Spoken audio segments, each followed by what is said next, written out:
Hello everyone! And today ang isi-share ko sa inyo ay kung paano magluto ng corn egg soup. Simpleng mga sangkap lamang ang inyong kakailanganin pero napakasarap ng recipe ito. Kaya tutok lamang!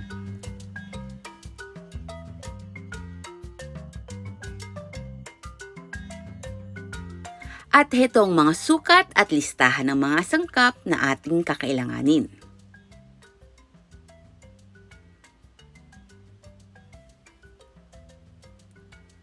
So, simulan na natin ang pagluluto.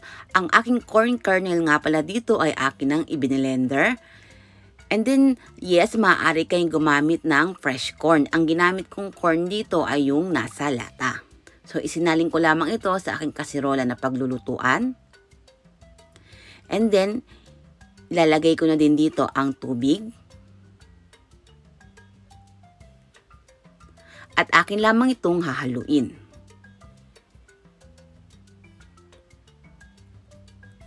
Pagkatapos mahalo ay akin lamang itong isasalang sa apoy.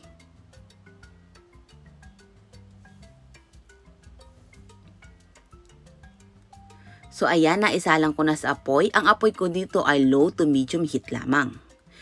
And then ia-add ko na or ilalagay ko na ang carrot. Ilalagay ko na din ang Knorr chicken cube. At akin lamang itong hahaluin hanggang matunaw ang Knorr chicken cube.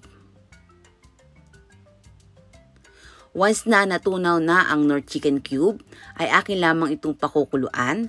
At wag nyo nga pala itong tatakpan kasi may tendency umapaw ang ating corn soup. Kaya pabayaan lang natin itong kumulo ng ganito. So habang pinakukulo natin ang corn soup, ay ihanda na natin ang ating eggs. Gagamit lamang ako dito ng 2 itlog.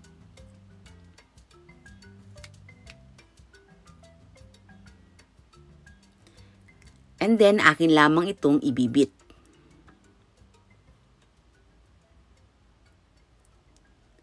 And then, iset aside muna natin ito.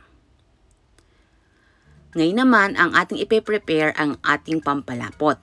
So, may cornstarch ako dito. Lalagyan ko lamang ito ng tubig para ating tunawin. At guys, kung bago ka pa lang sa akin channel, huwag mo palang kalimutan mag-subscribe. Hit mo na din ang notification bell para naman lagi kang updated sa aking mga bagong upload at i-upload na videos. So, ayan. Iset aside din muna natin ito.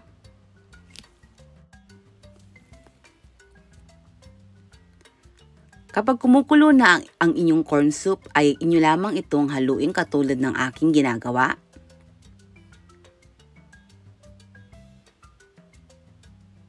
Ayan. Hanggang mawala yung bula-bula. And then ilagay na ang cornstarch na tinunaw natin kanina sa tubig.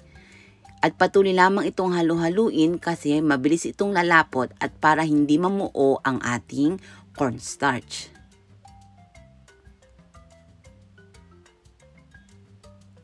And then, ilagay na natin ang ating pampalasa, ang salt and black ground pepper.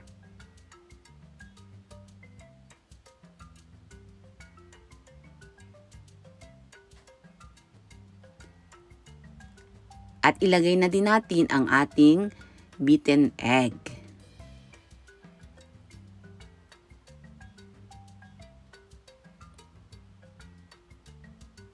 Dahan-dahan lamang itong haluin para maging cloudy ang ating eggs. Ayan. Ganito ang itsura na hindi masyadong malabog ang ating itlog. Kaya dapat dahan-dahan lamang ang paghalo.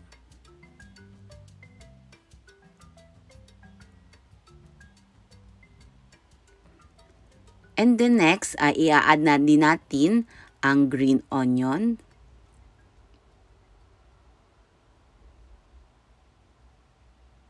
At akin lamang itong haluin at lulutuin ko lamang ito ng mga 1 minute and then ready to serve.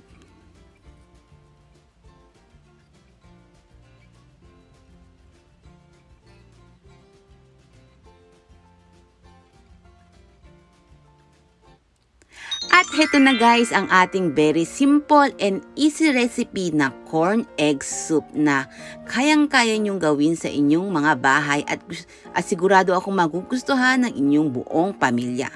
Kung nagustuhan mo ang aking recipe, huwag mo kalimutan i-like, share at mag-subscribe sa aking channel.